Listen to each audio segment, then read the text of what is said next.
Salam teman-teman. Jadi pada video kali ini aku yang bawain renungan. Tapi sebelum itu mari kita bersatu dalam doa. Allah Bapa, terima kasih Tuhan, Engkau telah memberkati kami, Engkau telah memberikan banyak berkat pada hari ini, sehingga kami bisa melakukan aktivitas kami dengan baik tanpa kekurangan suatu apapun. Sebentar kami akan merenungkan firman-Mu. Kiranya Kau berkati apa yang hendak kami renungkan, apa yang hendak kami baca, kiranya bisa menjadi rema dalam kehidupan kami sehari-hari. Berfirman-Lah Tuhan, karena hamba-Mu ini bisa siap untuk merenungkan. Dalam nama Tuhan Yesus, haleluya, amin. Nah, selamat pagi, siang, atau malam bagi yang mendengarkannya dalam waktu-waktu tersebut. Yang pertama, selamat hari Minggu, Tuhan Yesus memberkati itu. Kemudian bacaan pada hari ini diambil dari Titus 3 ayat 5. Aku bacain ya. Pada waktu itu Dia telah menyelamatkan kita bukan karena perbuatan baik yang telah kita lakukan, tetapi karena rahmat-Nya oleh permandian kelahiran kembali dan oleh pembaharuan yang dikerjakan oleh Roh Kudus. Nah, pada video kali ini aku kasih judul, ini sorry ya kalau bahasa Inggrisnya agak jelimet, Reborn to be yours. Nah, reborn, lahir kembali, yours pakai Y besar yang mana artinya menuju ke Tuhan. Nah, lahir kembali dalam kehidupan Kristen, kita pasti tak asing dengan kata-kata lahir kembali, lahir baru. Nah, misalnya saja gini, aku nih punya teman baik di sekolah maupun di gereja. Nah, dia itu dikomentari oleh teman yang lain, misalnya dia itu sering ke gereja, sering baca firman, sering pelayanan, tapi yang dimaksud itu lahir baru itu bukan kayak gitu. Tapi masih banyak sih orang yang mendeskripsikan bahwa lahir baru itu kayak kita itu berusaha baru untuk melakukan pelayanan. Itu ya emang sih, kita melakukan pelayanan itu bukan kayak kita tuh lahir baru, bukan. Tapi kita pelayanan itu karena kita tuh, yang pertama, kita tuh bersyukur karena kita diberi anugerah oleh Tuhan, kita dikasih talenta oleh Tuhan. Yang kedua, itu merupakan bentuk apa ya? Ya bukan bersyukur lagi, lebih ke benar-benar kerinduan kita untuk melayani Tuhan. Nah, namun teman-teman, rajin ke gereja atau melayani itu tadi ya seperti aku bilang, bukan suatu kriteria atau indikator bahwa dia itu terlahir kembali. Nah, yang menjadi ukuran bahwa seseorang mengalami kelahiran kembali itu apabila kehidupannya mengalami perubahan dari hari ke hari, semakin bertumbuh dalam kedewasaan rohani, dan pada saatnya menjadi serupa dengan Kristus, karena ada tertulis, barang siapa mengatakan bahwa ia ada di dalam Dia, ia wajib hidup sama seperti Kristus telah hidup. Nah kan, reborn, yang mana awalnya kita itu penuh banget dengan dosa, terus kita diperbaharui oleh Tuhan, makanya kita itu reborn to be yours, kita lahir kembali untuk menjadi kepunyaannya. Punyaannya siapa? Yesus dong, Papi Yesus. Nah, tapi ada nih suatu cerita di mana tokoh Alkitab namanya Nikodemus. Nikodemus itu bertanya, gimana orang itu bisa dilahirkan kalau seseorang itu udah tua?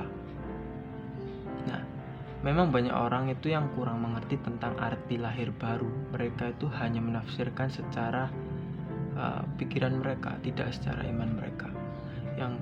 Tapi yang dimaksud Tuhan Yesus mengenai lahir kembali adalah roh manusianya yang baru dilahirkan kembali supaya ia dapat melihat dan masuk ke dalam kerajaan Allah.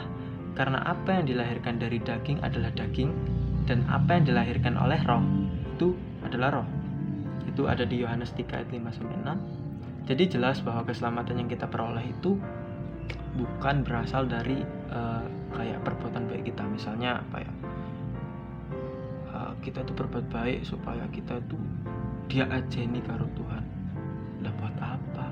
Kita berbuat baik itu buat ucapan syukur kita kepada Tuhan, karena Tuhan itu udah baik buat kita.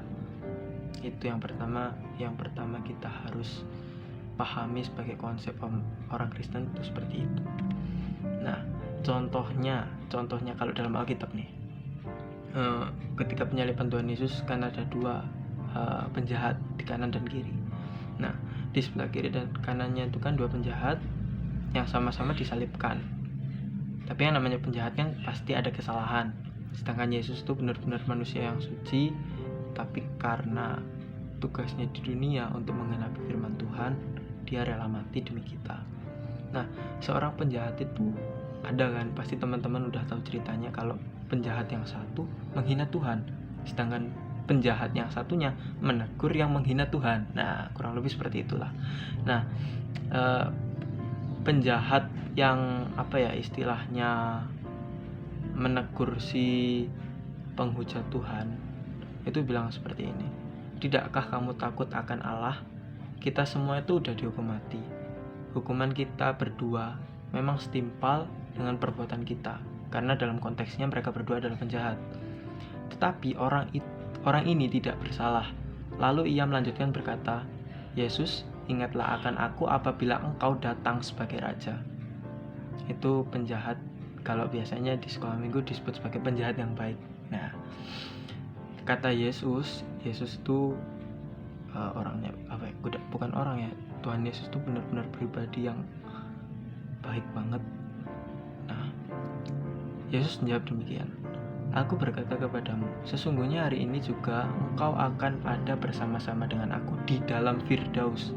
Ada di Lukas 23 ayat 43. Nah, kan penjahat yang istilahnya menegur si yang menghujat Tuhan, otomatis dia itu kan bukan kayak lagi, dia itu benar-benar tahu bahwa Tuhan Yesus itu tidak bersalah, dan dia tahu bahwa Tuhan Yesus adalah juru selamat. Jika penjahat yang mengaku percaya kepada Yesus itu dapat menerima keselamatan, itu adalah bukan karena usahanya sendiri. Dalam kenyataannya, waktu itu sudah habis untuk bisa membuktikan pada dunia bahwa ia adalah orang yang sudah bertobat. Makanya dia bilang ke Tuhan Yesus seperti itu.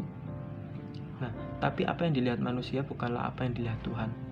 Apapun yang baik menurut manusia itu tidak sama. Istilahnya antar manusia itu kayak indikator kebaikan itu berbeda gitu. Sedangkan di mata Tuhan itu sama. Mereka itu yang diciptakan itu sama. Nah, hanya Tuhan yang bisa memutuskan bahwa kita itu cukup baik atau good enough buat Dia, dan itu hanya bisa terjadi melalui darah Kristus. Jika kita bisa mengakui dosa kita dan benar-benar percaya bahwa Yesus adalah satu-satunya keselamatan, kita akan memperoleh jaminan keselamatan. Jadi itulah yang disebut dengan lahir baru atau terlahir kembali. Nah, dalam suasana Natal ini pasti teman-teman ingin kado baru. Ini sebenarnya khotbahnya pasti teman-teman pasti arahnya ke sana. Ya, arahku memang ke sana.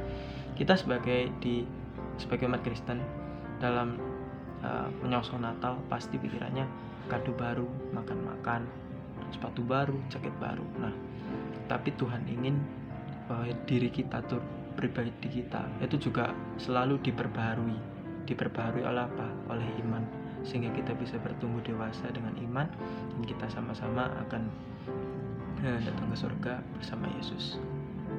Jadi mari kita tutup renungan ini dalam doa. Terima kasih Tuhan, Kau telah memberkati sisi renungan ini sehingga kami bisa melakukan renungan dengan baik. Kiranya memberkati apa yang hendak kami renungkan ini bisa menjadi rema dan bisa menjadi pedoman dalam hidup kami. Tuhan, sebentar lagi kami akan merayakan Natal, merayakan kelahiran-Mu, merayakan datangnya Engkau ke dalam dunia.